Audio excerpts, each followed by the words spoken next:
إن الحمد لله نحمده ونستعينه ونستغفره ونعوذ بالله من شرور أنفسنا ومن سيئات أعمالنا من يهده الله فلا مضل له ومن يضلل فلا هادي له وأشهد أن لا إله إلا الله وحده لا شريك له وأشهد أن محمدا عبده ورسوله يا أيها الذين آمنوا اتقوا الله حق تقاته ولا تموتن إلا وأنتم مسلمون يا أيها الناس اتقوا ربكم الذي خلقكم من نفس واحدة وخلق منها زوجها وبث منهما رجالا كثيرا ونساء واتقوا الله الذي تساءلون به والأرحام إن الله كان عليكم رقيبا يا أيها الذين آمنوا اتقوا الله وقولوا قولا سديدا يصلح لكم أعمالكم ويغفر لكم ذنوبكم ومن يطع الله ورسوله فقد فاز فوزا عظيما أما بعد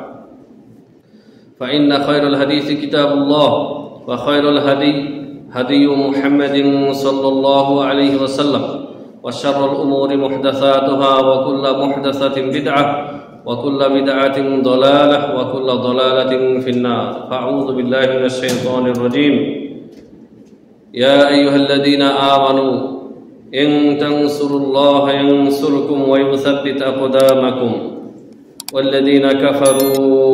والذين كفروا فتعسا لهم وأضل أعمالهم ذلك بأنهم كرهوا ما أنزل الله فأحبط أعمالهم وقال تعالى في موضع آخر وعد الله الذين آمنوا منكم وعملوا الصالحات ليستخلفنهم في الأرض كما استخلف الذين من قبلهم وليمكنن لهم دينهم الذي ارتضى لهم وليبدلنهم من بعد خوفهم أمنا يعبدونني لا يشركون بي شيئا ومن كفر بعد ذلك فأولئك هم الفاسقون وقال تعالى الذين إن مكناهم في الأرض أقاموا الصلاة وآتوا الزكاة وأمروا بالمعروف ونهوا عن المنكر ولله عاقبة الأمور আলহামদুলিল্লাহ যাবতীয় হামদ ও সানা আল্লাহ সুবহানাহু ওয়া তাআলার জন্য যে আল্লাহ সুবহানাহু ওয়া তাআলা মুওয়াহিদ নেককার পরহেজগার শিরিক বিদাত মুক্ত এক আল্লাহর ইবাদতকারী যারা শুকরগুজার বান্দা তাদেরকে আল্লাহ সুবহানাহু ওয়া তাআলা এই পৃথিবীতে এই জমিনে নেতৃত্ব দেবেন খেলাফত দেবেন বলে ওয়াদা করেছেন সে আল্লাহ সুবহানাহু ওয়া তাআলার আমরা শুকরিয়া জ্ঞাপন করি আলহামদুলিল্লাহ শত কোটি সালাত ও সালাম বর্ষিত হোক প্রিয় নবী মুহাম্মদ রাসূলুল্লাহ সাল্লাল্লাহু আলাইহি ওয়াসাল্লামের উপর যে রাসূলুল্লাহ সাল্লাল্লাহু আলাইহি ওয়াসাল্লাম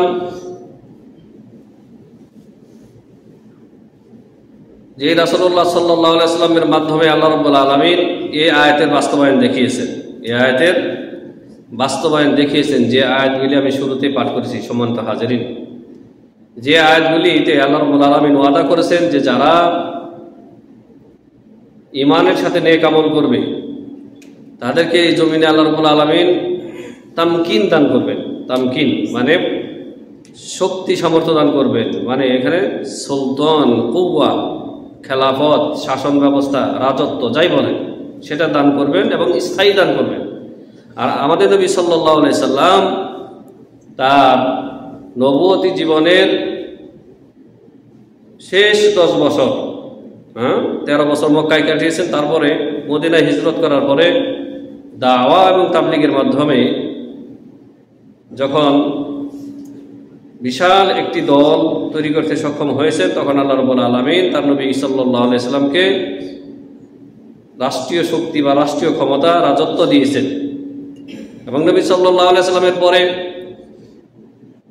তার পথে পরিচালিত হেদায়েতপ্রাপ্ত 4 খলিফা খোলাফায়ে রাশেদা আবু বকর ওমর ওসমান আলী রাদিয়াল্লাহু আনহুম আজমাইন তাদেরকেও আল্লাহ সুবহানাহু ওয়া তাআলা এই খেলাফতের বা এই রাষ্ট্রীয় ক্ষমতার নিয়ামত দিয়েছেন এবং তারা হুবহু রাসূলুল্লাহ সাল্লাল্লাহু আলাইহি সাল্লামের তরিকায় রাসূলুল্লাহ সাল্লাল্লাহু আলাইহি সাল্লামের মানহাজে তারা রাষ্ট্র পরিচালনা করেছেন সেই রাসূলুল্লাহ সাল্লাল্লাহু আলাইহি ওয়াসাল্লামের শানে আমরা সংক্ষিপ্ত সালাত ও সালাম পেশ করি। আল্লাহুম্মা সাল্লি আলাইহি ওয়া বারিক আলাইহি। সম্মানিত হাজিরিন, আপনারা দেখতে পাচ্ছেন যে আল্লাহ রাব্বুল আলামিনের কুদরত, আল্লাহ সুবহানাহু ওয়া তাআলার ইচ্ছার বাস্তবায়ন যে মুহূর্তের মধ্যেই কেউ কল্পনাও করে নাই যে এত দ্রুত অবস্থার পরিবর্তন হবে।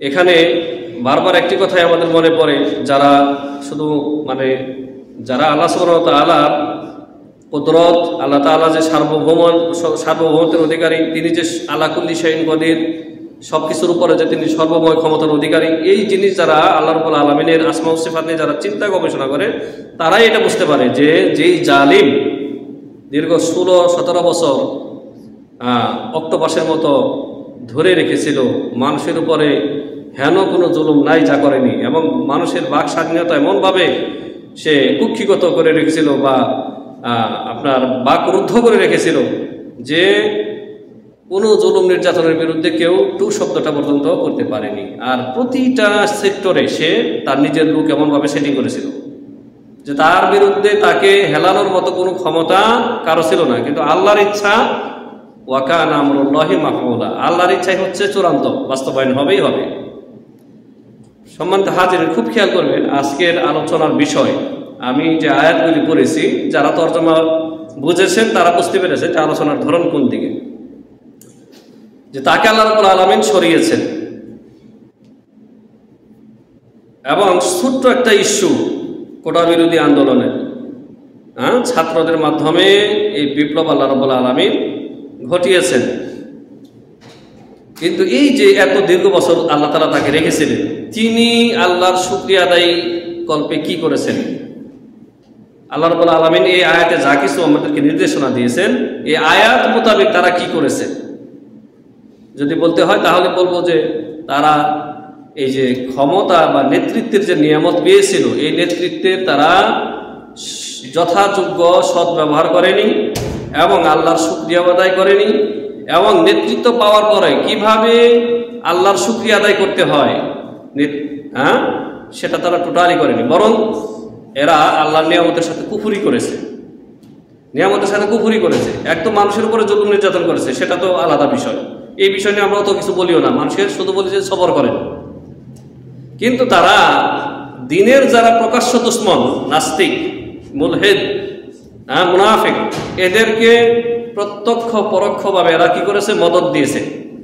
আপনারা জানেন যে শাহবাগের নাস্তিক, আমাদের দেশের মূর্খ লোকগুলোও শাহবাগের নাস্তিক বলে তারা বুঝতে পারে, এত আলোচিত বিষয়টি যে শিক্ষিত হওয়া লাগে না, মূর্খ লোকেরা বুঝতে পারে, রিক্সাওয়ালা বুঝতে পারে যে শাহবাগী নাস্তিক মানে কি। যারা শাহবাগে একত্রিত হয়ে একসময় ইসলামের বিরুদ্ধে গালিগালাজ করেছে, আল্লাহ রাসূল ইসলামকে নিয়ে কটাক্ষ করেছে। তো এই নাস্তিক মুনাফিকদেরকে সরকারি প্রটোকল দেওয়া হয়েছে, আর এটা আমি যে গীবত করতেছি তা না, সরাসরি কোন একটা সাক্ষাৎকারে এসে আগের যে পুলিশের ডিআইজি ছিল কি আপনার বেনজির, সে বলতেছে নাস্তিকদের সাথে মনে হয় কোনো তার একটু হয়েছে, মতবিরোধ হয়েছে, বনিবনা হয় নাই।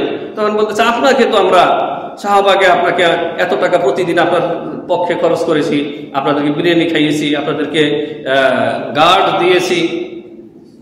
তো নাস্তিক বলতেছে এই চিমরান যে আমাকে কি আপনাদেরকে কি আমি দিতে বলেছি? টক শোতে আপোষে ঝগড়া শুরু হয়ে গেছে। তার কি সরকারি ভাবে তাদেরকে প্রোটেকশন দেওয়া হয়েছে, যারা আল্লাহ এবং তার রাসূলকে নিয়ে কটূক্তি করতে পেরেছে, যারা ইসলাম পালন করে মুসলিম, তাদের বিরুদ্ধে যত অশ্লীল অশালীন কথাবার্তা বলেছে, এদেরকে গার্ড দিয়ে রেখেছে, প্রোটোকল দিয়ে রেখেছে, নিরাপত্তা দিয়ে রেখেছে, আবার বিরানিও সরকারি খরচে আমার আপনার টাকায় যেই রাজস্ব সরকার আদায় করে থাকে সেখান থেকে তাদেরকে বিরানিও খাওয়াইছে। তো এই যে সরকার, না শুধু এবং এর মতো যারাই রয়েছে সবাই যে ইসলামের বিরোধিতা করেছে তাদেরকে তারা পুরস্কৃত করেছে, আর ইসলামের কথা যারা বলেছে তাদেরকে শাস্তি দিয়েছে, তাদেরকে ধরপাকড় করেছে, জেলখানায় আবদ্ধ রেখেছে, তাদের কাউকে গুম করে দিয়েছে, কাউকে নির্বাসন দিয়ে রেখেছে, কাউকে আয়না ঘরের এই 4 দেয়ালের ভিতরে আবদ্ধ রেখেছে। এই যে জুলুম নির্যাতন করেছে, আল্লাহ রাব্বুল আলামিন সুযোগ দিয়েছেন দীর্ঘ 15 থেকে 16 বছর। দীর্ঘ 15 থেকে 16 বছর আল্লাহ তাআলা সুযোগ দিয়েছেন, কিন্তু এরা সংশোধন হয়নি, এরা আল্লাহর দিনের জন্য কিছু করেনি। তো ক্ষমতা পাওয়ার পরে কি করে যারা নেককার মানুষ? প্রথম কথা, আল্লাহ রাব্বুল আলামিন কাদেরকে ক্ষমতায় বসান এবং ক্ষমতা কাদেরকে পাকাপোক্ত করে দিয়ে থাকেন তাদের সম্পর্কে প্রথমে আয়াত থেকে আমরা আলোচনা করব, যে আয়াতগুলি পড়েছি। আল্লাহ তাআলা ইরশাদ করেছেন সূরা মুহাম্মদ আয়াত নম্বর 7, 8, 9 তিনটি আয়াতে, ইয়া আইয়ুহাল্লাযীনা আমানু, আল্লাহ তাআলা সম্বোধন করেছেন ঈমানদারদেরকে, হে ঈমানদারেরা, ঈমানওয়ালারা, মুমিনেরা। তাহলে কাফেরদেরকে সম্বোধন করেননি। ইয়া আইয়ুহাল্লাযীনা আমানু, ঈমানদারদেরকে। ইন তানসুরুল্লাহ ইয়ানসুরকুম, তোমরা যদি আল্লাহকে সাহায্য করো আল্লাহ তোমাদেরকে সাহায্য করবেন। ইন হচ্ছে হরফে শারতিয়া, শর্তযুক্ত হরফ। তো শর্তযুক্ত হরফ যেই ফেলের আগে আসে, মানে আল্লাহ তাআলা যেটা ওয়াদা করতেছেন, মানে শর্ত লাগাচ্ছেন আল্লাহ তাআলা, যদি তোমরা আল্লাহকে সাহায্য করো আল্লাহ তোমাদেরকে সাহায্য করবেন। ওয়া ইউসাব্বিত আকদামাকুম, তোমাদের পদকে, তোমাদের পদযুগলকে, তোমাদের পাকে আল্লাহ মজবুত রাখবেন, মানে অটল অবিচল রাখবেন। শত্রুদের বিরুদ্ধে তোমাদেরকে দৃঢ় অবস্থানে রাখবেন। তাহলে আল্লাহকে সাহায্য করার অর্থ হচ্ছে আল্লাহ কি শক্তির অভাব নাকি? না, এখানে অর্থ হচ্ছে খুব সহজ ভাষায়, ইন তানসুরু দীন আল্লাহ, তোমরা যদি আল্লাহর দ্বীনকে সাহায্য করো। আল্লাহর দ্বীনকে কিভাবে সাহায্য করবো আমরা? আল্লাহর দ্বীন যা নাজিল করেছেন তার নবীর প্রতি, এই দ্বীন আমরা সাদরে গ্রহণ করব, কবুল করব। যেগুলি আকীদাগত বিষয়, বিশ্বাসগত বিষয়, সেগুলি যথাযথভাবে বিশ্বাস করব। যেগুলি আমলগত বিষয় সেগুলি আমল করব। নিজে যা বিশ্বাস করব, আমল করব, সেগুলির প্রতি মানুষকে দাওয়াত দিব, দাওয়াত তাবলীগ করব। এটাই হচ্ছে আল্লাহর দ্বীনকে সাহায্য করা।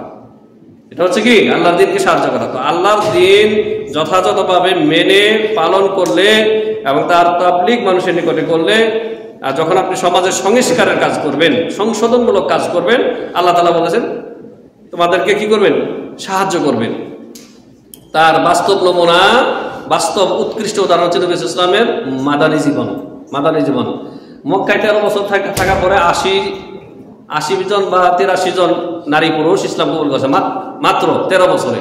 আর মাদানী জীবনে নবী সাল্লাল্লাহু আলাইহি ওয়াসাল্লাম যখন শেষ 10 বছরে দাওয়াতি কাজ করেছেন, তার সাহাবায়ে কেরামকে নিয়ে 10,000 সুযোগ্য একটা বাহিনী, ইমানদারের বাহিনী নবী সাল্লাল্লাহু আলাইহি ওয়াসাল্লাম তৈরি করেছেন। তারপর আল্লাহ রাব্বুল আলামিন বলেছেন এবার যাও মক্কা বিজয় করো, এবার মক্কা বিজয় করো। তাহলে নবীজি মেহনত করেছেন, সাহাবায়ে কেরাম দিন রাত মেহনত করেছেন। নবুয়তি 23 বছরের জীবনে 23 বছর মেহনত করার পরে নবী সাল্লাল্লাহু আলাইহি ওয়াসাল্লামের ইন্তেকালের মাত্র 1-2 বছর আগে আল্লাহ তাআলা তাকে কি শাসন ক্ষমতা দিয়েছেন। শুরুতেই কি আল্লাহ তাআলা নবীকে শাসন ক্ষমতা দিয়েছেন? না, শুরুতে মক্কায় 13 বছর নবী সাল্লাল্লাহু আলাইহি ওয়াসাল্লাম নিজেও নির্যাতিত হয়েছেন, সাহাবায়ে কেরামও নির্যাতিত হয়েছেন। এটা প্রত্যক্ষ, এটা সবাই জানেন, নবী জীবনে পড়ে থাকেন। তাহলে নবী সাল্লাল্লাহু আলাইহি ওয়াসাল্লামকে কেন আল্লাহ তাআলা সাহায্য করলেন? নবী সাল্লাল্লাহু আলাইহি ওয়াসাল্লাম এবং সাহাবায়ে কেরাম আল্লাহর দ্বীনকে সাহায্য করেছেন, দ্বীন প্রচার নিজেরা পালন করেছেন, শিখেছেন, পালন করেছেন এবং দাওয়াত তাবলীগ করে মানুষকে দ্বীনের পথে ঢুকিয়েছেন। তারপর আল্লাহ তাআলা তাদেরকে সাহায্য করেছেন। তো এই কাজ আমাদেরকে করতে হবে প্রিয় ভাইয়েরা। এই কাজ ছাড়া, সমাজ সংস্কার ছাড়া, মানুষকে ঈমানের পথে আহ্বান ছাড়া, তাওহীদের দিকে আহ্বান ছাড়া, মানুষকে তাওহীদ শিক্ষা দেওয়া ছাড়া, সুন্নাহ শিক্ষা দেওয়া ছাড়া, ইসলাম শিক্ষা দেওয়া ছাড়া মানুষকে আপনি সমাজ সংস্কারও করতে পারবেন না, আল্লাহ তাআলা আপনাকে শাসন ক্ষমতাও দেবেন না। এখন প্রশ্ন করতে পারেন তাহলে এই যে জালেমকে আল্লাহ যে দিয়েছিলেন, একটা উদাহরণ দেব, মজার একটা উদাহরণ দেব। এই উদাহরণ বাস্তব উদাহরণ, এটা কোনো কল্পিত উদাহরণ না। এই চেঙ্গিস খা হালাকু খার নাম তো আপনারা শুনেছেন। চেঙ্গিস খা হালাকু খা, যারা এক সময় মুসলিম দেশগুলির উপরে শাসন ক্ষমতা নিয়েছিল এবং মুসলিমদের উপরে জুলুম নির্যাতনের স্টিম রুলার চালিয়েছিল। যা হোক, সেই লম্বা ঘটনা, আপনার আজ থেকে 600-700 বছর আগের কথা। বাগদাদ ধ্বংস করে দিয়েছিল, মুসলিম দেশগুলি একের পর এক ধ্বংস করে দিয়েছিল। আল্লাহ তাআলা মুসলিমদের উপরে শাস্তি স্বরূপ এই অমুসলিম কাফেরদেরকে কি চাপিয়ে দিয়েছিলেন। তো ওই সময়ের বড় এক আলেম জুমার খুতবা দিচ্ছেন, ওই সময় তো কাফেরদের তো থাকতোই, আপনার সেনাবাহিনী, গোয়েন্দা, যে তাদের বিরুদ্ধে কোনো চক্রান্ত হয় কিনা। তো এমন একজন তাতারি বা হালাকুখা তার সৈন্য বলতেছে ইমাম সাহেবকে, হুজুর, যেমন আমাদের দেশে নাস্তিক বিধর্মী ইসলাম বিদ্বেষীরা হুজুরকে কটাক্ষ করে কথা বলে না, কি খবর হুজুর? তো ওই বলতেছে, হুজুর বা সেই আপনারা সম্মানিত না আমরা সম্মানিত? হ্যাঁ, তো উনি বড় আলেম, খুতবা দিচ্ছেন বা আলোচনা করছেন, উনি বলতেছেন আমরা সম্মানিত আল্লাহর কাছে। বললো যে কিভাবে, আমরা তো আপনাদের উপর শাসন করতেছি, আপনারা আমাদের প্রধানত আমাদের অধীনে, আপনারা সম্মানিত হলেন কেন? সম্মানিত তো আমরা। তখন সুন্দর একটা উদাহরণ দিয়েছেন, খুব ভালো করে মনে রাখবেন। এটা প্রত্যেক যুগে আপনাদের জন্য উদাহরণ, এখনো আমাদের জন্য উদাহরণ। যে 16 বছর জালেম আমাদেরকে শাসন করে গেল, তাই না? আমাদের মধ্যে কি নেককার লোক নাই? আছে, কিন্তু নেককার লোকের সংখ্যা একেবারে কম, অল্প। বদকার লোকের সংখ্যা অনেক বেশি। ইসলাম যারা পালন করে না, ইসলাম যারা শিখে না, যারা মসজিদে 5 ওয়াক্ত নামাজ পড়ে এদের সংখ্যা বেশি, আর নামাজ যারা 5 ওয়াক্ত পড়ে এদের সংখ্যা কালিল জিদ্দান, অল্প। ওই শাইখ বললেন যে দেখেন, যে বকরির মালিক, বকরি ছাগলের মালিক, যে বকরি ছাগল অনেক সময় পাল থেকে দূরে চলে যায়, আলাদা হয়ে অনেক দূরে চলে যায়। তো এই দল ছাড়া হয়ে যেগুলি দূরে চলে যায়, এদেরকে কন্ট্রোল করার জন্য মালিক একটা কুকুর রাখে। কি রাখে? কুকুর। তো কুকুরে দৌড়ে যেই বকরি ছাগলটা দল থেকে বেরিয়ে চলে যায়, ওকে ধাওয়া দিয়ে আবার দলের ভিতরে ঢোকায়। কে ঢোকায়? কুকুরে ঢোকায়। তখন ওই ব্যক্তি বলতেছে, তাড়াতাড়ি এসে না, যে হ্যাঁ কথা তো ঠিক। বলতেছে, ওই আলেম বলতেছে, মুসলিম আলেম, যে আল্লাহর কাছে না বকরির মালিকের কাছে কে বেশি প্রিয়, কে বেশি সম্মানিত, এই কুকুর না বকরিগুলো? কুকুরে তো দায়িত্ব দিছে যে খেদিয়ে খুদে তুমি তারাইয়া এই দল ছাড়াগুলোর দলের ভিতরে ঢুকিয়ে রাখবা, যাতে তার টিমের সাথে থাকে, বিশৃঙ্খল হয়ে এদিক সেদিক না চলে যায়। তো কুকুরটা মালিকের কাছে বেশি প্রিয় না বকরি ছাগলগুলো বেশি প্রিয়? বলতেছে এই বকরি ছাগলগুলি, কারণ বকরি ছাগলগুলি বিক্রি করে সে টাকা পাচ্ছে, খাচ্ছে, বকরি ছাগলের গোশত খাচ্ছে, আবার বিক্রিও করতেছে, দুধ পান করতেছে। অর্থনৈতিক যে লাভবান সেটা তো আর কুকুর দ্বারা হচ্ছে না। কুকুর খাওয়াও যাচ্ছে না, কুকুর দুধও দিচ্ছে না, কুকুর বিক্রিও করতেছে না, কুকুর রেতে শুধু গার্ড দিচ্ছে। তো তাড়াতাড়ি সেনা বলতেছে হ্যাঁ ওই বকরি ছাগলগুলি বেশি প্রিয়। এর উদাহরণ দিয়ে তিনি বুঝিয়ে দিলেন যে আমরা মুসলিমরা অবাধ্য হয়ে গেছি আল্লাহর, এই জন্য আপনাদের মতো কুকুর আমাদের উপর আল্লাহ তাআলা চাপিয়ে দিচ্ছেন। আপনাদের মতো কাফের শাসক আমাদের উপর আল্লাহ তাআলা চাপিয়ে দিয়েছেন আমাদের শাস্তি স্বরূপ। আমরা আল্লাহর দিন থেকে অধিকাংশ লোক দূরে চলে গেছি। তো কুকুরে যেমন বকরি ছাগল তাড়িয়ে নিয়ে দলের ভিতরে ঢোকায়, আল্লাহ তাআলা আপনাদেরকে চাপিয়ে দিয়েছেন আমাদের উপরে শাস্তি স্বরূপ, শায়েস্তা করার জন্য। উদাহরণ বুঝতে পারছেন তো? এই উদাহরণই সর্বযুগে যখনই দেখবেন যে সংখ্যাগরিষ্ঠ মুসলিম অধ্যুষিত এলাকায় জালেম চেপে আছে, অথবা কাফেরও থাকতে পারে অনেক সময়, যেমন ইন্ডিয়াতে কাফের সরকার, যদিও তারা সংখ্যাগরিষ্ঠ এখানে, কিন্তু আমাদের দেশে তো সংখ্যাগরিষ্ঠ নামধারী মুসলিম, তাই না? তো আমাদের দেশে যে জালেম নাস্তিক, যদিও ইসলামের দাবিদার, কিন্তু ভালো করে তল্লাশি করে দেখা যাবে ইমান ইসলামের কিছুই নাই। আবার প্রকাশ্যে ইসলাম বিরোধীদেরকে বিরিয়ানি খাওয়ায়, সাহায্য করে, প্রোটোকল দিয়ে রাখে, নিরাপত্তা দিয়ে রাখে, আর ইসলামপন্থীদেরকে ধরে মারে, তাই না? তাহলে জিজ্ঞাসা করতে পারেন যে আল্লাহ তাআলা তো বলছেন যে এই যে পরের যে আয়াতগুলি রয়েছে আপনার সূরা নূরের আয়াত নম্বর 55, আল্লাহ তাআলা বলেছেন ওয়া'আদাল্লাহু আল্লাযীনা আমানু মিনকুম ওয়া আমিলুস সলিহাত, তোমাদের মধ্যে যারা ঈমান এনেছে এবং নেক আমল করেছে। ঈমান প্লাস নেক আমল দুইটা একসাথে, ঈমান আর আমিলুস সলিহাত। আল্লাহ তাআলা বলেছেন লা ইস্তাখলিফান্নাহুম ফিল আরদি, তাদেরকে অবশ্যই আল্লাহ তাআলা জমিনে খেলাফত দান করবেন, মানে নেতৃত্ব দিবেন। কামাস্তাখলাফাল্লাযীনা মিন ক্বাবলিহিম, যেমনি ভাবে তোমাদের পূর্বের লোকদেরকে আল্লাহ তাআলা সাহাবায়ে কেরামকে নেতৃত্ব দিয়েছিলেন জমিনে, এবং সাহাবায়ে কেরামের আগে অন্যান্য নবী রাসূলগণের অনেককে দিয়েছিলেন। সুলাইমান আলাইহিস সালামকে আল্লাহ তাআলা দিয়েছিলেন, তারপর আপনার দাউদ আলাইহিস সালামকে, সুলাইমান আলাইহিস সালাম, হ্যাঁ বললাম, অনেক নবীকে আল্লাহ তাআলা দিয়েছেন। তো যুগে যুগে নেককার লোকদেরকে আল্লাহ তাআলা খেলাফত দিয়েছেন জমিনে। আল্লাহ তাআলা বলেছেন যে যারা ঈমান আনবে এবং নেক আমল করবে। ঈমান মানে কি? ঈমান মানে তাওহীদ, আকীদা, সহিহ আকীদা, আকীদাতুন সহিহা। আর আমিলুস সলিহাত, ফরায়েজ, যেগুলো আল্লাহ তাআলা ফরজ করেছেন, ওয়াজিব করেছেন, ফরজ করেছেন, সেগুলি নবীর তরিকায় সুন্দরভাবে পালন করা। তো এই কাজ যারা করবে আল্লাহ তাআলা বলেছেন যে লা ইস্তাখলিফান্নাহুম ফিল আরদি কামাস্তাখলাফাল্লাযীনা মিন ক্বাবলিহিম, এদেরকে যারা ঈমানের সাথে নেক আমল করবে এদেরকে আল্লাহ তাআলা জমিনে রাজত্ব দেবেন, ক্ষমতা দেবেন, যেমনি ভাবে এদের পূর্বের লোকদেরকে সাহাবায়ে কেরামকে আল্লাহ তাআলা দিয়েছিলেন, জমিনে প্রতিষ্ঠিত করেছিলেন, ক্ষমতা দিয়েছিলেন। আর কি করবেন আল্লাহ তাআলা? আল্লাহ তাআলা বলেছেন যে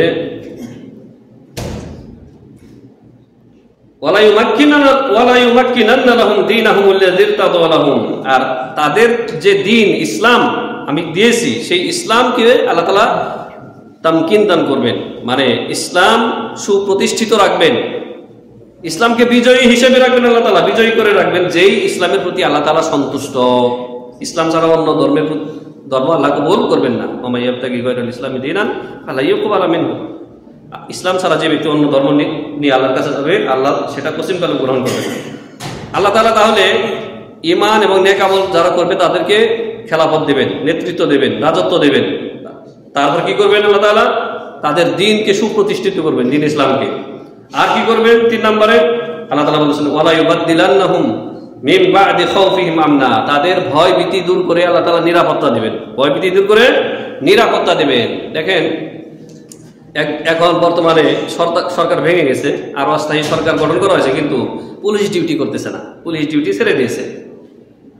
আর এই সুযোগে যেগুলি অসৎ, যেগুলি মানবতার দুশমন, যেগুলি মানুষ নামের জানোয়ার পশু, তারা লুটতরাজ চুরি ডাকাতি শুরু করে দিয়েছে, যে কোনো দলের হোক না কেন তারা।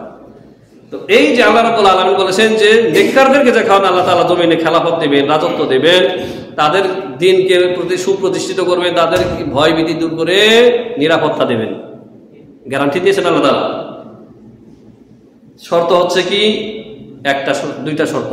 ইয়াবুদুনানি, যদি তারা আমার একমাত্র আমার ইবাদত করে, ওয়ালা ইউশরিকুনা বি শাইআ, আর আমার সাথে কাউকে শরীক না করে। এখন বর্তমান মুসলিমদের চিত্রটা একটু আপনি দেখেন তো, যে অধিকাংশ মুসলিমরা, যারা মুসলিম, তারা কি আল্লাহর ইবাদত করে শিরক মুক্ত হয়ে? তারা কি ইবাদত করে? আল্লাহর ইবাদত বিমুখ। আর ইবাদত তো বহু ইবাদত রয়েছে, তার মধ্যে মুসলিমের সবচাইতে বড় ইবাদত হচ্ছে তাওহীদের ঘোষণা দেওয়ার পরে 5 ওয়াক্ত সালাত। 5 ওয়াক্ত সালাত, সালাত হচ্ছে দিনের খুঁটি। খুঁটি নাই তো তার খুঁটি ছাড়া একটা তাঁবুও তো দাঁড়িয়ে থাকতে পারে না। একটা তাঁবু কিসের? কাপড়ের। এত একটা হালকা জিনিস খুঁটি, ওটারও তো খুঁটি আছে, ওই খুঁটি ছাড়া তাঁবুও যেখানে দাঁড়িয়ে থাকতে পারে না, তো আপনার সালাত ছাড়া আপনার দিন থাকে কিভাবে? কিভাবে আপনি নিজেকে মুসলিম দাবি করেন? 5 ওয়াক্ত সালাত হচ্ছে আমুদউদ্দিন, খামসা সালাওয়াত, দিনের খুঁটি। খুঁটি নাই, তার উপরে ছাদও নাই, সাথে সাথে শেষ। এই জন্য যে নামাজি মদখুরে হতে পারে, জানাখুরে হতে পারে, অন্যান্য কাবিরা গুনাহওয়ালাও হতে পারে, কিন্তু অন্যান্য কাবিরা গুনাহ যদি নাও করে আর নামাজ যদি না থাকে, সে মুসলিম থাকে না। বুঝতে পেরেছেন? তো আল্লাহ তাআলা বলেছেন, শর্ত লাগিয়েছেন যে তোমাদেরকে ভয় থেকে নিরাপত্তা দিবেন, আর তোমাদেরকে খেলাফত দিবেন, রাজত্ব দিবেন, ক্ষমতা দিবেন, তোমাদের দ্বীন ইসলামকে সুপ্রতিষ্ঠিত করবেন, আর তোমাদের ক্ষমতাকে দীর্ঘদিন মানে তোমাদের করায়ত্তে রাখবেন, ছিনিয়ে নেবেন না। শর্ত হচ্ছে ইয়াবুদুনানি লা ইউশরিকুনা বি শাইআ, শিরিক মুক্ত হয়, আমার সাথে শিরিক করবে না। মুসলিমরা শিরিক করে না? কবর পূজা, মাজার পূজা কি মুসলিমরা করে? সবগুলি মুসলিমরা করতেছে। দেখেন দেশে কত মাজার আর কবর। এই জন্য তো আমরা বলি যে মুসলিমরা যত মূর্তি বানিয়েছে, মুসলিমরা যত ভাস্কর্যের নামে মূর্তি বানিয়েছে আর কবর মাজার প্রতিষ্ঠা করেছে, এগুলি সব ভেঙে চুরমার করে দেন। কিন্তু হিন্দুদের মন্দিরের গুলি ভাঙা যাবে না, কারণ ওটা তাদের মাবুদ, ওটা ওদের ধর্ম, ওদের ধর্মের স্বাধীনতা দিতে হবে, ওদেরটা ভাঙা যাবে না, ওদের ক্ষেত্রে বল প্রয়োগ করা যাবে না। কিন্তু মুসলিম নামদারি যে যারা কবর পূজা করে, মাজার পূজা করে আর মূর্তি প্রতিষ্ঠা করেছে, এগুলি ভেঙে মাটির সাথে গুঁড়িয়ে দিতে হবে, কারণ এগুলি ইসলামের কোনো ঐতিহ্য না। ইসলাম এগুলিকে বিলুপ্ত করার জন্য এসেছে, ইসলাম এগুলি প্রতিষ্ঠা করার জন্য আসেনি। বুঝতে পেরেছেন?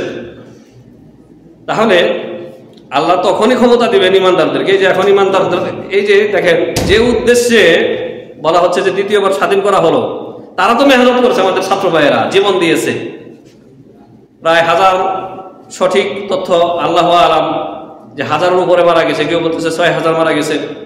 এত কষ্ট করে জীবন দিয়ে জালিমের থেকে মানে তাকে অবসান ঘটিয়ে দিল, তাকে পদত্যাগ করতে বাধ্য করলো, দেশ ছাড়তে। সে দেশ ছেড়েছে নিজের ইচ্ছায়, তাকে কেউ তাড়ায়নি, কারণ সে যে অপকর্ম করেছে সেই অপকর্মের তাকে তাড়িয়ে নিয়েছে, যে তুই আর এখানে থাকলে তোকে রাখবে না। কারণ যে ব্যক্তি অপরাধী তার একটা ভয় থাকে, আর অপরাধ না করলে ভয় থাকে না। সে যদি জুলুম নির্যাতন না করতো, সীমাহীন জুলুম নির্যাতন না করতো, সীমাহীন গুম খুন না করতো, তাহলে সে পালিয়ে যেত না। যে আমি ঠিক আছে ক্ষমতা ছাড়লাম, আমি আমার দেশে থাকবো। কিন্তু সে তো ভালো করেই জানে কত হাজার হাজার লোককে সে মেরেছে। হ্যাঁ, বিডিআর হত্যা, পিলখানার হত্যাকাণ্ড, তারপরে আপনার শাপলা চত্বরে হেফাজতে ইসলামের কতগুলি হত্যা করেছে, এ তো জানে, জানেন তো জানে। আল্লাহ সুযোগ দিয়েছেন, আল্লাহ ছাড় দিয়েছেন, ছেড়ে দেননি। ক্ষমতা পাইলেই স্বেচ্ছাচারী হয়ে যাবেন। এখন যারা ক্ষমতায় এসেছেন বা ক্ষমতায় মানে আসতে চাচ্ছেন, আপনারা তো আপনাদেরকে আল্লাহ তাআলা পরীক্ষা করবেন। কাইফা তা'মালুন ফায়ানজুরু কাইফা তা'মালুন, আল্লাহ তাআলা দেখবেন যে তোমরা কেমন আমল করো, কেমন কর্ম করো। ক্ষমতা চিরস্থায়ী হয় না, ক্ষমতা পেয়ে স্বেচ্ছাচারী হবেন না। যেই লোকটা সরকারের অস্ত্র পেয়ে খেয়াল খুশি মতো তাকে গুলি করে দিল, আবু সাইদকে, সেও বাঁচতে পারে নাই। তাকে জনগণ ধরে ওর সাইডে নিষ্ঠুরভাবে মেরেছে, মেরে উল্টে করে ঝুলিয়ে রেখেছে। তাহলে তার ক্ষমতা, তার অস্ত্র, তার দলবল, তার নেতা তাকে বাঁচাতে পেরেছে? শিক্ষা গ্রহণ করেন। ফাতাবিরু ইয়া উলিল আবসার, হে জ্ঞানীরা, এই সমস্ত ঘটনা থেকে শিক্ষা গ্রহণ করো। প্রিয় হাজিরিন, তো আল্লাহ তাআলা যারা নেককার পরহেজগার তাদেরকে ক্ষমতা দেবেন। আমাদের অধিকাংশ নেককার পরহেজগার না। আর যাদেরকে যে ক্ষমতায় দিয়েছেন আমাদের শাস্তি স্বরূপ, যেমন যে কুকুরের উদাহরণ দিলাম, ভেড়া বকরির পারের আর কুকুরের উদাহরণ দিলাম। আশা করি বুঝতে পারছেন যে আমরা অবাধ্য, আমরা মুসলিম নামধারী, আল্লাহর ইবাদত ছেড়ে দিয়েছি, আল্লাহর কিতাব পড়ি না, আল্লাহর কিতাবকে মাহজুর করে ছেড়ে দিয়েছি, পরিত্যক্ত। অধিকাংশ মুসলিমের কাছে কোরআনুল কারীম মাহজুর। এদের বিরুদ্ধে আল্লাহ নবী সাল্লাল্লাহু আলাইহি ওয়াসাল্লাম কিয়ামতের দিন মামলা করবেন, আল্লাহর কাছে বিচার দেবেন যে ইয়া রব্বে ইন্না কওমি ইত্তাখাযু হাযাল কুরআনা মাহজুরা, হে আল্লাহ, আমার সম্প্রদায়, আমার উম্মত এই কোরআনকে পরিত্যক্ত ফেলে দিয়েছিল। কোরআন প্রত্যেকের ঘরে ঘরে আছে, নাই? কিন্তু দেখেন একটা গেলাফের মধ্যে মোড়ানো, ওই সেলফের উপরে রেখে দিয়েছে। বাস, মানুষ মরলে তখন ওই মরাকে শোনানোর জন্য কোরআন পড়েন আপনার বাড়ির মহিলারা। আর সবিনা খতম, ফাতিহা, কুলখানি, কোরআন বক্সা, এগুলির ক্ষেত্রে আপনারা, যেগুলির কোনো প্রমাণ নাই সেইগুলির ক্ষেত্রে কোরআন পড়া হয় নির্দিষ্ট দিনে। আর সারা বছর কোরআন পড়ার খবর নাই। কোরআনে আল্লাহ তাআলা কি আদেশ করেছেন, কি নিষেধ করেছেন, এর কোনো ধারধারি না আমরা মুসলিমরা। আবার উপরন্তু শিরকে লিপ্ত, কবর পূজা, মাজার পূজা, পীর পূজা, এগুলি মুসলিমরা করে, তাই না? আল্লাহ তাআলা শর্ত লাগিয়েছেন, ইয়াবুদুনানি ওয়ালা ইউশরিকুনা বি শাইআ, আমি খেলাফত দিব, রাজত্ব দিব, ক্ষমতা দিব যদি তারা শিরিক মুক্ত হয়ে আমার ইবাদত করে। এই দেখেন সৌদি আরব, আলহামদুলিল্লাহ। মালিক আব্দুল আজিজ রাহিমাহুল্লাহ, আব্দুল আজিজ বিন আব্দুর রহমান 100 বছর আগে এই সৌদি আরব স্বাধীন করেছেন তুর্কিদের কাছ থেকে। 100 বছর যাবৎ আলে সৌদ হাফিজাহুমুল্লাহ তারা এই সৌদি আরব পরিচালনা করতেছে। শিরিকের কোন অস্তিত্ব আছে? কবর পূজা আছে? মাজার পূজা আছে? এই যে সারা দেশ আপনি ঘুরবেন, কোন কবরের সেজদা হচ্ছে না, কবর পাকা নাই। সাহাবায়ে কেরামের কবরই আছে, ওগুলি একটাও মাজার হয়নি। নবী সাল্লাল্লাহু আলাইহি ওয়াসাল্লামের কবরই আছে, তাই না? মানে কবর পূজা নাই, মাজার পূজা নাই, তাওহীদ আছে। এক আল্লাহর ইবাদত করার জন্য মসজিদ প্রতিষ্ঠা করে রেখেছেন, সরকার সম্পূর্ণ মসজিদের খরচ বহন করে থাকেন। এই জন্য আল্লাহ তাআলা 100 বছর যাবত তাদেরকে টিকিয়ে রেখেছেন। একটা পরিবার দেশ চালাচ্ছেন সৌদি আরবে, চিন্তা করে দেখেছেন? কখনো খেয়াল করেছেন যে এটা বিশাল দেশ, একটা পরিবার শাসন করে 100 বছর ধরে? কারণ কি? ইয়াবুদুনানি লা ইউশরিকুনা বি শাইআ, এরা মুওয়াহহিদ, এরা নিজেরাও শিরিক করে না, মানুষের শিরিক করার সুযোগও দেয় না। নবী সাল্লাল্লাহু আলাইহি ওয়াসাল্লামের কবরের কাছে গিয়ে কেউ যদি শিরিক করতে চায়, নবী সাল্লাল্লাহু আলাইহি ওয়াসাল্লামের কাছে দোয়া করতে চায়, ওকে ঘাড় ধরে আস্তে করে হাতটা ধরে টেনে ওখান থেকে বের করে দেয়। দেখেন নাই ভিডিও? আর এই মাজার পূজারীরা কত যে গালিগালাজ করে, এরকম ভিডিও দেখছি। মদিনাতে বসে গালিগালাজ করতেছে যে ওহাবির বাচ্চারা আমাদেরকে নবী সাল্লাল্লাহু আলাইহি ওয়াসাল্লামের এখানে এসে নবীর কাছে যে একটু চাবো, নবীর কাছে একটু মনের কথা শেয়ার করবো, তা করতে দেয় না। দুঃখ, মনের জ্বালা, দুঃখ, অথচ এগুলি শিরক। তাহলে যারা নেককার, কেমনে বুঝবেন নেককার? আল্লাহ তাআলা অন্য আয়াতের তাফসীল বিস্তারিত বলেছেন, সূরা হাজ আয়াত নম্বর 41। আল্লাহ তাআলা বলেছেন, আল্লাযীনা ইম্মাক্কানাহুম ফিল আরদি, আমি যদি তাদেরকে জমিনে যদি প্রতিষ্ঠা করি, মানে খেলাফত দেই, রাজত্ব দেই, তারা কি করে? আকামুস সালাহ। এই নেককারদের 1 নম্বর কাজ হচ্ছে নিজেরাও সালাত পড়ে, আর সমাজে, দেশে, রাষ্ট্রে সালাত প্রতিষ্ঠা করে, মানুষকে সালাত পড়ার জন্য মসজিদ তৈরি করে দেয়, সালাত পড়ার জন্য পরিবেশ তৈরি করে দেয়। এই দেশে দেখতে পাচ্ছেন, তাই না? আমাদের দেশে মসজিদ প্রতিষ্ঠা আছে, কিন্তু সেগুলি সরকার করে নাই, কোন যুগের সরকারই করে নাই। হ্যাঁ, ওই এরশাদের আমলে কিছু হয়তো হয়েছিল, তিনি কিছু ভালো কাজ করেছিলেন, কিন্তু সে নিজেও ছিল মাজার পূজারী। প্রত্যেক এই যে আক্রোশীর যে শিরকের আখড়া, ওইখানে সে হেলিপ্যাড বানাইছিল, কিন্তু জানেন সে ছিল মাজার পূজারী, একদম বড় কবর পূজারী। এই জন্য আল্লাহ তাআলা তাকে নিশ্চিহ্ন করে দিয়েছেন। তৌহিদের পক্ষে যে কাজ করবে না, আল্লাহর দিনের জন্য যে ব্যক্তি কাজ করবে না, তাকে আল্লাহ স্থায়িত্ব দিবেন না, লাঞ্ছিত করবেনই করবেন। তো বলতেছিলাম যে যারা নেককার কেমনে বুঝবেন, আল্লাযীনা ইম্মাক্কান্নাহুম ফিল আরদি আকামুস সালাহ ওয়া আতাউয যাকাত। তাদেরকে যদি আমি জমিনে খেলাফত দেই, মুলুক দেই, রাজত্ব দেই, তাহলে তারা জমিনে নিজেরাও সালাত পড়ে, মানুষকে সালাত পড়তে উৎসাহিত করে বা সালাত পড়ার দাওয়াত দেয়, সালাত পড়ার পরিবেশ তৈরি করে দেয়। ওয়া আতাউয যাকাত, তারা যাকাত আদায় করে এবং যাকাত কালেকশন করে। আলহামদুলিল্লাহ, এই দেশে সরকারিভাবে যাকাত আদায় করে নেওয়া হয়। সালাতের প্রতিষ্ঠা আছে, শিরিক নির্মূল করা আছে, শিরিকের কোনো স্থান নাই, বেদাতের কোনো স্থান নাই। সালাত প্রতিষ্ঠা আছে, যাকাত আদায় করা হয় সরকারিভাবে, কেউ যাকাত না দিয়ে থাকতে পারে না। আল্লাহ রাব্বুল আলামিন ইরশাদ করছেন, ওয়া আমারু বিল মা'রুফ ওয়া নাহাউ আনিল মুনকার। তাদেরকে আমি ক্ষমতা দিলে তারা ভালো কাজের আদেশ দেয় মানুষদেরকে, মন্দ কাজ থেকে মানুষকে বারণ করে। আর সবচাইতে মারুফ, সবচাইতে বড় মারুফ হচ্ছে, আফদালুল মারুফ হচ্ছে আত-তাওহীদ। সবচেয়ে আপনি মানুষকে ভালো কাজের আদেশ দেবেন, সবচাইতে বড় ভালো কাজ কি? আপনি মানুষকে তাওহীদের দিকে ডাকলেন, তাওহীদে ইবাদত। আর আফসোসের বিষয় হচ্ছে যে এখন বর্তমান মুসলিমের অবস্থা এমন দুরবস্থা, মক্কার মুশরিকদের চাইতে এরা জঘন্য হয়ে গেছে। কারণ কি, মক্কার মুশরিকদেরকে আল্লাহ নবী আসছিলেন তাওহীদে ইবাদতের দাওয়াত দেওয়ার জন্য, মানে উলুহিয়তের দাওয়াত দেওয়ার জন্য। তারা তাওহীদের রুবুবিয়তে শিরিক করতো না, কিন্তু বর্তমান যুগের নামধারী যারা শিরিক করে থাকে মুসলিম, এরা তাওহীদের রুবুবিয়তেও শিরিক করে। মানে মক্কার মুশরিকদের চাইতে এক ধাপ এগিয়ে গেছে শিরিকের ক্ষেত্রে। মক্কার মুশরিকরা এটা বিশ্বাস করতো না যে লাত, উজ্জা, মানাত, হুবল এরা পৃথিবী নিয়ন্ত্রণ করে, এরা সন্তান দেওয়ার মালিক, এরা রোগীকে সুস্থ করার মালিক, এগুলি তারা বিশ্বাস করতো না। এরা রিজিক দিতে পারে, এটা বিশ্বাস করতো না। কিন্তু বর্তমান যুগের নামধারী মুসলিম মুশরিক এরা কয়, এই যে তাহারি পাগলা একটা আছে না, খাটাস, কি বলে, আল্লাহর ধন খাজাকে দিয়ে, আল্লাহর ধন নবীকে দিয়ে, আল্লাহ গেছেন গায়েব হয়ে, নবীর ধন খাজাকে দিয়ে, নবী গেছেন গায়েব হয়ে। হ্যাঁ, কেউ ফিরে না খাজার দরবার হতে, কেউ ফিরে না খালি হাতে। কত বড় মুশরিক হইলে কথা। মক্কার মুশরিকরা তো এই কথা পায় নাই। চিন্তা করেছেন, মানে আল্লাহ তাআলা খালি হয়ে গেছেন, সবকিছু দিয়ে দিচ্ছেন নবীরে, আবার নবী সাল্লাল্লাহু আলাইহি ওয়াসাল্লাম নিজেও রাখতে পারেন না, সব ওই খাজারে দিয়ে নবীও খালি হয়ে গেছেন। যা চাইবেন খাজার কাছে চাইবেন আর পাইবেন। এর সাথে বড় মুশরিক আর আছে? এর সাথে বড় শিরিক আর জমিনে আছে? এই শিরিক তো মক্কার মুশরিকরাও করে নাই, কিন্তু এরও ফ্যান ফলোয়ার, এর অনুসারীরও অভাব নাই। কিন্তু কেমন মানুষ এরা, কি মানুষের পর্যায়ে পড়ে? বলে মানুষের পর্যায়ে পড়ে না। এদের ক্ষেত্রে আল্লাহ তাআলা বলেছেন, উলাইকা কাল আনআম বাল হুম আযম। এরা হচ্ছে পশুর মতো, পশুর চাইতেও জঘন্য এরা। কারণ পশু সে আল্লাহর সাথে শিরিক করে না, পশু আল্লাহকে চেনে। কিন্তু এই মুশরিকগুলি, এই বড় শিরিককারীরা আল্লাহকে চিনে না। এরকম বহু রয়েছে, কুতুববাগী, দেওয়ানবাগী, এগুলো সব একপন্থী, মাইন্স ভান্ডারী। এরা মক্কার মুশরিকদের সাথে জঘন্য। কারণ মক্কার মুশরিকরা রুবুবিয়তে শিরিক করে না, এরা রুবুবিয়তেও শিরিক করে থাকে। তো প্রিয় হাজিরিন, নেককার কেমনে বুঝবেন?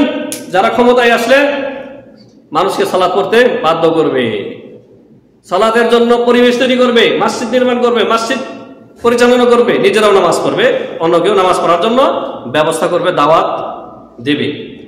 আর মুনকার থেকে নিষেধ করবে, ভালো কাজের আদেশ দেবে। সবচেয়ে বড় মারুফ হচ্ছে, নেক কাজ হচ্ছে, ভালো কাজের আদেশ হচ্ছে তাওহীদের দিকে মানুষকে ডাকা, এক আল্লাহর ইবাদতের দিকে ডাকা, এক আল্লাহর ইবাদতের দিকে ডাকা। আর সবচাইতে বড় মুনকার হচ্ছে আশিরকু বিল্লাহ। মানুষকে শিরিক থেকে বারণ করবেন, নিষেধ করবেন যে কবরে সেজদা দিও না, কবরে মাজারে নজর মান্নত করিও না, পীরের দরবারে যাও না, জিন্দা পীর মুর্দা পীরের উদ্দেশ্যে সেজদা করিও না। এটা আপনি সবচাইতে বড় মুনকার থেকে তাকে নিষেধ করলেন, বারণ করলেন। আপনি সবচাইতে ভালো কাজ করলেন আপনি। সরকারি ভাবে আমাদের সেগুলি করা হয় না, করা হয় না। যারাই ক্ষমতায় এসেছে মাজারগুলি তারা নিয়ন্ত্রণে নিয়ে সেগুলি টেন্ডারে দিয়ে দিয়েছে। মাজারের ইনকাম ওই মস্তানরাও পায়, যারা মাজার পূজারী, আবার সরকারেও তার একটা অংশ পেয়ে থাকে, তাই না? এরা কখনোই তাহলে ভালো লোক না। ওয়ালিল্লাহি আকিবাতুল উমুর, আর শেষ পরিণতি, সবকিছুর শেষ আল্লাহর দিকেই ফিরে যাবে। প্রিয় হাজিরিন, আরো বেশ কিছু আয়াত রয়েছে, আমাদের সময়ের সংকীর্ণতা, তারপর আমি সংক্ষেপে বলে শেষ দিচ্ছি। আল্লাহ তাআলা বলেছেন সূরা আনআম আয়াত নম্বর 82-তে ইরশাদ করেছেন, আল্লাহ তাআলা মুওয়াহহিদ তাওহীদবাদী এবং মুশরিকদের আলোচনা করে বলেছেন যে আইয়ুল ফারিকাইনে আহাক্কু বিল আমনে। এই যে মক্কার মুশরিক এরা আর এই যে মুহাম্মদ সাল্লাল্লাহু আলাইহি ওয়াসাল্লামের অনুসারী আবু বকর, ওমর, ওসমান, অন্যান্য সাহাবী, এই যে দুই দল, আইয়ুল ফারিকাইনে আহাক্কু বিল আমনে, বেশি অধিকার রাখে এই দুই দলের মধ্যে কোন দল নিরাপত্তা, আল্লাহর পক্ষ থেকে নিরাপত্তা শান্তির বেশি হকদার কারা? আল্লাহ তাআলা পরের আয়াতেই, এটা হচ্ছে 81 নম্বর আয়াত, 82 নম্বর আয়াতে আল্লাহ তাআলা বলেছেন আল্লাযীনা আমানু ওয়া লাম ইয়ালবিসু ঈমানাহুম বিযুলমিন উলাইকা লাহুমুল আমনু ওয়া হুম মুহতাদুন। যারা বিশুদ্ধ চিত্তে ঈমান এনেছে আল্লাহর প্রতি, ঈমানের সাথে শিরককে, জুলুম মানে এখানে শিরক, আল্লাহ নবী সাল্লাল্লাহু আলাইহি ওয়াসাল্লাম ব্যাখ্যা করে দিয়েছেন। জুলুমের অর্থ সাহাবায়েরা মনে করলেন যে সব ধরনের পাপ। নবী সাল্লাল্লাহু আলাইহি ওয়াসাল্লাম বললেন যে না, তোমরা কি আল্লাহর ওই কালাম পড়োনি? লুকমান হাকিম তার ছেলেকে নসিহত করতে গিয়ে বলতেছেন, ইয়া বুনাইয়া লা তুশরিক বিল্লাহ ইন্নাশ শিরকা লাযুলমুন আযীম। হে আমার সন্তান, হে আমার আদরের ছেলে, তুমি আল্লাহর সাথে কোনো অবস্থায় শরীক করো না, কারণ আল্লাহর সাথে শিরিক করা সবচাইতে বড় জুলুম। আল্লাহ তাআলা যে এই সূরা আনআমের 82 নম্বর আয়াতে বলেছেন ওয়া লাম ইয়ালবিসু ঈমানাহুম বিযুলমিন, এই জুলুম হচ্ছে শিরক, আর শিরকু বিল্লাহ। যারা ঈমান আনার পরে ঈমানের সাথে শিরকের সংমিশ্রণ করে না, আল্লাহ ছাড়া অন্যের কাছে দোয়া করে না, আল্লাহ ছাড়া অন্যের কাছে মাদাত বলে না, আল্লাহ ছাড়া অন্যকে সিজদা করে না, রুকু করে না, অন্যের উদ্দেশ্যে নজর মান্নত করে না, এরা হচ্ছে কি মুমিন মুওয়াহহিদ। তো আল্লাহ তাআলা বলেছেন এদের জন্য রয়েছে উলাইকা লাহুমুল আমনু ওয়া হুম মুহতাদুন, আল আমনু ফিদ দুনিয়া ওয়াল আখিরাহ। এই মুওয়াহহিদদের জন্য রয়েছে দুনিয়া এবং আখিরাতে নিরাপত্তা। আজকে যারা নিরাপত্তা হারিয়েছে এরা আল্লাহর তাওহীদকে বাস্তবায়ন করেনি, এরা শিরকে নিমজ্জিত হয়েছে। দেখেন আপনি তল্লাশি করে, এটাই বাস্তব। যারা তাওহীদকে বিনষ্ট করেছে, শিরকে লিপ্ত হয়েছে, আল্লাহ ওদের নিরাপত্তা ছিনিয়ে নিয়েছেন, নিরাপত্তা কেড়ে নিয়েছেন। আর আল্লাহ তাআলা বলেছেন শেষ করে ওয়া হুম মুহতাদুন, যারা শিরক বর্জন করে তাওহীদকে আঁকড়ে ধরেছে এরা হচ্ছে হেদায়েত প্রাপ্ত, এরা হচ্ছে কি হেদায়েত প্রাপ্ত। তাহলে আপনি হে মুসলিম, আপনি নিজে যতই একজন সাধারণ মানুষ হন না কেন, রিকশাওয়ালা, শ্রমিক, কুলি, মজুর, আপনি যদি শিরক মুক্ত হয়ে আল্লাহর ইবাদত করেন, তাওহীদবাদী হয়ে থাকেন, আপনি হেদায়েত প্রাপ্ত, আপনি হেদায়েতের উপরে আছেন বলে ইনশাআল্লাহ আপনি মনে করতে পারেন। আর আপনার সাথে বড় একজন, যত বড় একজন পদবিওয়ালা, দেশের সর্বোচ্চ পদওয়ালা লোক, রাষ্ট্রনেতা, রাষ্ট্রপতি, সেও যদি মুশরিক হয়, শিরককারী হয়, তাহলে ও আপনার সাথে জঘন্য। আল্লাহর কাছে আপনি অনেক মর্যাদাবান, আপনি আল্লাহর কাছে হিরো, ও হচ্ছে জিরো।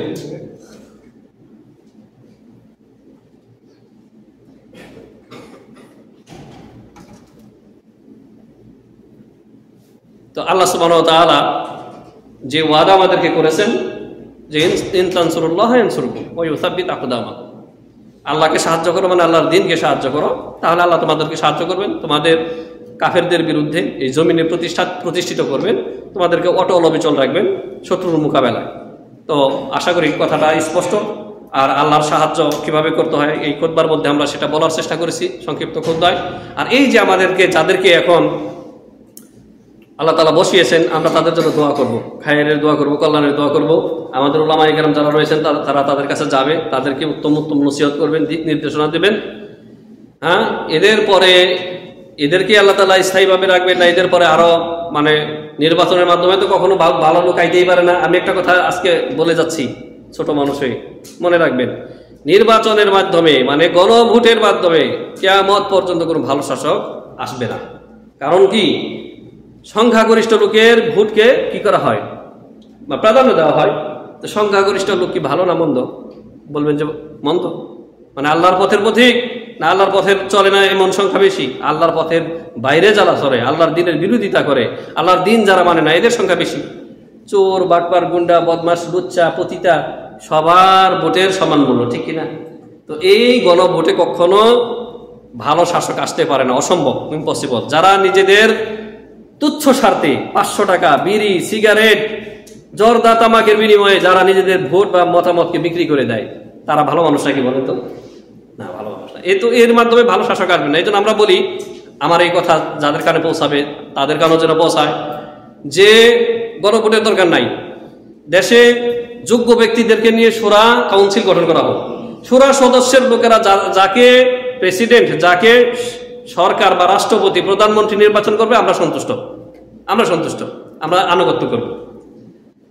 এই আলেম জাহেল, সৎ লোক অসৎ লোক, লুচ্চা বদমাশ পতিতা বেশ্যা সবার ভোট নিয়ে কখনো ভালো লোক ক্ষমতায় আসতে পারবে না, এটা অসম্ভব। এই পদ্ধতি ইসলামে নাই। এটা হচ্ছে ইহুদি আমেরিকার 40তম না কততম প্রেসিডেন্ট আব্রাহাম লিঙ্কনের তৈরি করা এই ডেমোক্রেটিস গণতন্ত্র যাকে বলা হয়, এটা মুসলিমদের তরিকা না। এর মাধ্যমে ভালো শাসক আসতে পারে না। এই জন্য বলবো, দেশের ওলামায়ে কেরাম, সর্বস্তরের যারা ভালো ওলামায়ে কেরাম রয়েছেন তাদেরকে নিয়ে, এবং অন্যান্য যারা শিক্ষিত প্রফেসর, রাষ্ট্রের গুরুত্বপূর্ণ যারা পদে রয়েছেন তাদেরকে নিয়ে শুরা কাউন্সিল করে তারা একজনকে প্রেসিডেন্ট হিসেবে নির্বাচিত করবেন, দেশের সবাই তার আনুগত্য করবে। এটা হচ্ছে সিস্টেম ভালো নেতৃত্ব নেওয়ার বা ভালো নেতৃত্ব নির্বাচন করার। আল্লাহ রাব্বুল আলামিন আমাদের যারা জ্ঞানী ব্যক্তিরা রয়েছেন, দেশের যারা দায়িত্ব রয়েছেন তাদেরকে সুমতি দান করেন, সুবুদ্ধি দান করেন, আল্লাহুম্মা আমিন। আর দেশ যে এখন মানে অশান্তি বিরাজ করতেছে, অস্থিতিশীল হয়ে গেছে, আল্লাহ রাব্বুল আলামিন যেন শীঘ্রই শান্তি নিরাপত্তা আমাদেরকে দান করেন। আমাদের আওয়াম যারা রয়েছেন, আম্মাতুন নাস, তাদেরকে যেন আল্লাহ হেদায়েত দান করেন, কোরআন সুন্নাহর দিকে যেন আমরা ফিরে যেতে পারি, আল্লাহ সেই তৌফিক দান করেন। আল্লাহুম্মা আমিন। বারাকাল্লাহু লানা ওয়া লাকুম ফিল কুরআনিল আযীম ওয়া নাফা'নি ওয়া ইয়্যাকুম বিল আয়াতি ওয়াজ যিকরিল হাকীম। আকুলু কওলি হাযা আস্তাগফিরুল্লাহাল আযীম ওয়া লাকুম ওয়া লিসাইরিল মুসলিমিন ফাস্তাগফিরুহু ইন্নাহু হুয়াল গফুরুর রহিম।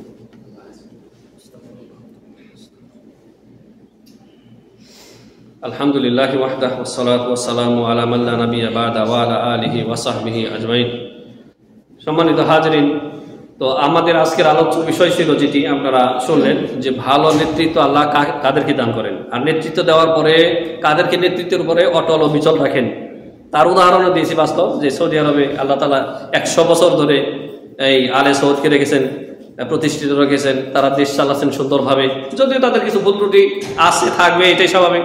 তাদের জন্য আমরা কল্যাণের দোয়া করি যে আমরা কত নিরাপদে আছি। দেখেন কত সুন্দরভাবে ডিমের ভিতরে কুসুম বা বাচ্চা যেমন নিরাপদে থাকে, ওই রকম নিরাপদে আমরা আছি সবাই, তাই না এই দেশে? তো এদেরকে উদাহরণ দিলাম। আর এর বাইরে আমাদের দেশের ফাসেক, পাপিষ্ট, নাস্তিক, ধর্ম নিরপেক্ষবাদী, মুলহিদিন, শুয়ুঈন, এদেরও উদাহরণ দিলাম যে আল্লাহ তাআলা এদেরকে সময় দিয়েছেন, এরা সংশোধন হয়নি, এরা যাদেরকে ধ্বংসের দিকে ঠেলে দিচ্ছে এদেরকে আল্লাহ রাব্বুল আলামিন লাঞ্ছিত করে আউট করে দিয়েছেন। তো দুই দিকের উদাহরণে আপনার পেলেন। তাহলে আমাদেরকে ভালো হতে হবে। আমরা যদি ভালো শাসক চাই, প্রথমে আমাদেরকে ভালো হতে হবে, আর ভালো কে? ভালো যে ইমানের সাথে নেক আমল করে, শিরক করে না, বেদাত করে না, তৌহিদকে আঁকড়ে ধরে আছে, এক আল্লাহর ইবাদত করে, এক রাসূল সাল্লাল্লাহু আলাইহি ওয়াসাল্লামের তরিকায় ইবাদত করে, সে ভালো মানুষ। আর মানুষের সাথে হুসনুল মুআমালাত, মানুষের হক নষ্ট করবেন না, মানুষকে অন্যায়ভাবে গালি দিবেন না, মারধর করবেন না, ক্ষমতা দেখে জোর খাটিয়ে গায়ের জোর খাটাবেন না, মানুষের সাথে উত্তম আচরণ করবেন। যেই আচরণ আপনি আপনার সাথে করতে পছন্দ করেন, যে অন্য কেউ আপনার সাথে এই ধরনের আচরণ করুক, ওই আচরণ আপনি অন্যের সাথে করবেন, বাস। আল্লাহ সুবহানাহু ওয়া তাআলা আজকে মুসলিম রাজ্যে একটা দুর্দশার মধ্যে রয়েছে, সারা বিশ্বব্যাপী। কয়েকদিন আগে শ্রীলঙ্কা পড়ে গেল, ঠিক একই পরিণতি হয়েছে আমাদের, একই অবস্থা। তো এইটা আমরা চাই না। আমরা চাই শাসক, আমরা দেখেন খুতবার মধ্যে সবসময় শাসকদের জন্য দোয়া করি, এটা হচ্ছে আহলে সুন্নাত ওয়াল জামাতের মানহাজ। তো আল্লাহ রাব্বুল আলামিন আমাদেরকে ভালো হওয়ার তৌফিক দান করেন, নেক আমল করার তৌফিক দান করেন। আল্লাহ সুবহানাহু ওয়া তাআলা মুসলিম দেশগুলিতে শান্তি, নিরাপত্তা এবং আল্লাহ রাব্বুল আলামিন যেন তাদেরকে খায়ের কল্যাণ দিয়ে ভরে দেন। আল্লাহুম্মা আমিন। রব্বানা আতিনা ফিদ দুনিয়া হাসানাহ ওয়া ফিল আখিরাতি হাসানাহ ওয়া কিনা আযাবান নার। রব্বানা লা তুযিগ কুলুবানা বা'দা ইয হাদাইতানা ওয়া হাব লানা মিন লাদুনকা রাহমা ইন্নাকা আনতাল ওয়াহ্হাব। আল্লাহুম্মা আলিফ বাইনা কুলুবিল মুসলিমিন, আল্লাহুম্মা আলিফ বাইনা কুলুবিল মুসলিমিন, আল্লাহুম্মা আজমা' কালিমাতাহুম ইয়া রাব্বাল আলামিন। আল্লাহুম্মা يا حي يا قيوم اللهم احفظ بلاد المسلمين اللهم احفظ بلدنا وبلاد المسلمين يا رب العالمين. اللهم انصر الاخواننا الذين مستضعفين في الارض، اللهم انصرهم في فلسطين، اللهم انصرهم في غزة، اللهم انصرهم في العراق، اللهم انصرهم في كل مكان يا رب العالمين. اللهم يا حي يا قيوم برحمتك نستغيث يا رب العالمين. اللهم أصلح أئمتنا في ولاة أمرنا، اللهم أصلح أئمتنا في ولاة أمرنا، اللهم أصلح أئمتنا في ولاة أمرنا، اللهم وفقهم لكل خير، اللهم وفقهم لكل خير، اللهم ارزقهم بطانة صالحة التي تدلهم على الخير وتعينهم عليه يا أكرم الأكرمين. إن الله وملائكته يصلون على النبي يا أيها الذين آمنوا صلوا عليه وسلموا تسليما. اللهم صل على محمد وعلى آل محمد كما صليت على إبراهيم وعلى آل إبراهيم إنك حميد مجيد. اللهم بارك على محمد وعلى آل محمد محمد كما باركت على إبراهيم وعلى آل إبراهيم إنك حميد مجيد. عباد الله رحمكم الله، إن الله يأمركم بالعدل والإحسان وإيتاء ذي القربى وينهى عن الفحشاء والمنكر والبغي يعظكم لعلكم تذكرون. فاذكروا الله يذكركم واشكروا على نعمه يزدكم ولذكر الله أكبر والله يعلم ما تصنعون.